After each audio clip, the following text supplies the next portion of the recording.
Is Kraven the Hunter a thrilling addition to the Spider Man universe, or does it fall flat in the shadows of its potential? Directed by J.C. Candor and released in 2024, this film delves into the backstory of one of Spider Man's most iconic villains. With a premise centered around Kraven's quest to track down criminals responsible for a personal tragedy, the movie promises action, intrigue, and moral complexity. But does it deliver on those promises? Or does it get lost in the clutter of CGI spectacle and underdeveloped storytelling?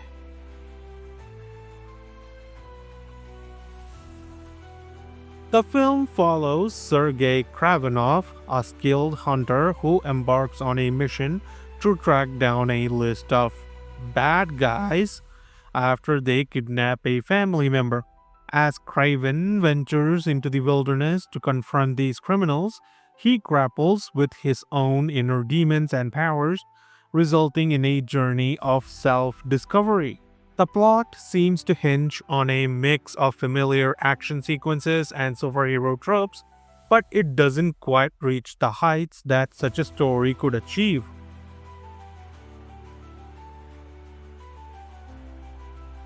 Kraven the Hunter seems to struggle with defining its core themes. While the movie attempts to explore the themes of vengeance, mortality, and the blurred lines between good and evil, these ideas are often muddled. The film's message about Kraven's internal conflict feels half-baked, as it juggles too many narrative threads without ever fully exploring the emotional weight of Kraven's actions.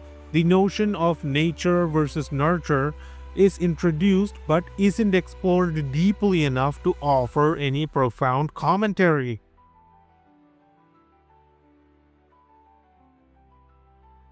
Aaron Taylor Johnson plays the titular Kraven, but his portrayal often feels disconnected from the character's potential. While Taylor Johnson is certainly capable, he doesn't fully embody Kraven's iconic qualities, leading to a portrayal that comes off as more generic action hero than a complex anti-hero. The film introduces several other characters, but most feel underdeveloped, especially the villainous forces Kraven faces.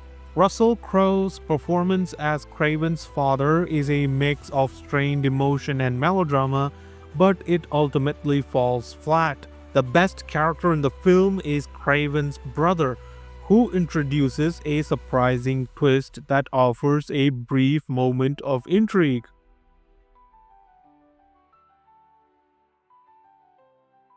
Visually, Kraven the Hunter is plagued by over-reliance on CGI. While some action sequences are bloody and intense, the excessive use of digital effects detracts from the immersion, making it feel more like a cartoon than a gritty action film.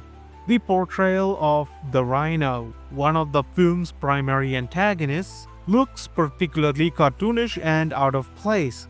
While the fight scenes are dynamic, they are often drowned in computer-generated spectacle, which doesn't help the movie's overall tone. The cinematography doesn't elevate the story, it merely serves to capture the chaos.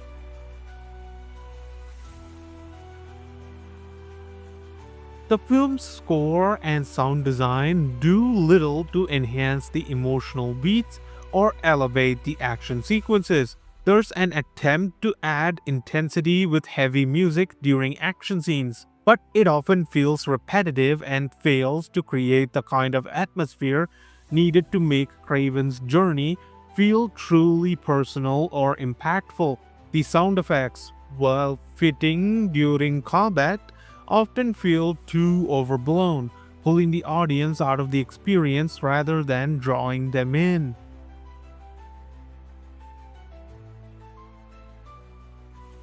Despite its many shortcomings, there are moments in Kraven the Hunter that stand out.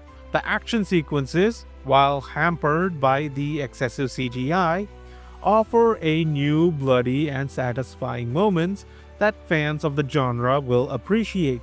The film does have some fun in moments of sheer chaos, especially when the Rhino finally appears in his full costume. Taylor Johnson's performance, though not flawless, brings some charm to the character, even if it doesn't match the iconic Kraven we've come to expect from the comics.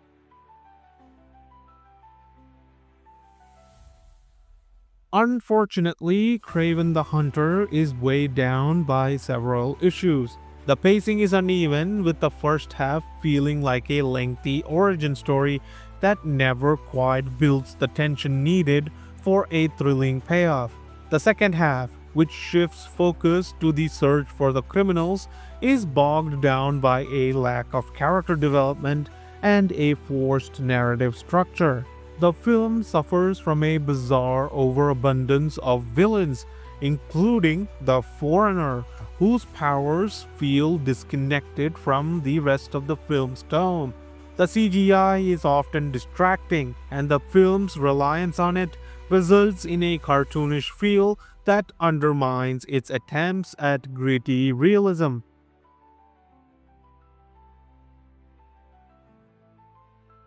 As a fan of superhero films, I was hoping Kraven the Hunter would provide something fresh, but it ultimately falls short. The movie has its moments, but it struggles to find its identity. It's neither a compelling action movie nor a deep character study, leaving it somewhere in the middle of mediocrity. I found myself disappointed by the missed potential, especially given the rich history of Kraven as a character. The film could have been a great exploration of morality and vengeance, but instead it feels like a rushed attempt to cash in on the Spider-Man IP without ever taking the risks necessary to stand out.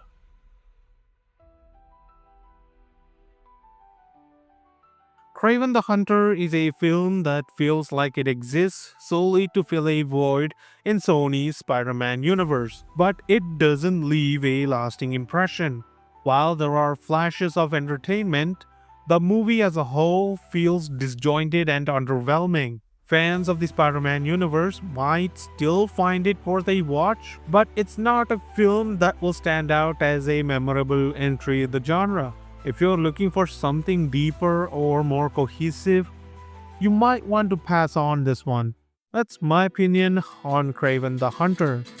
Do you agree with my thoughts? What are your thoughts on the film? Let me know in the comments.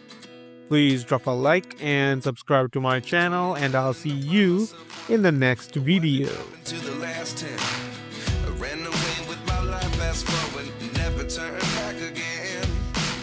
It's kind of funny that the more we pass time, the more we need to set them rewind. And 19 was the year I had to leave you, but now I'm seeing all the signs.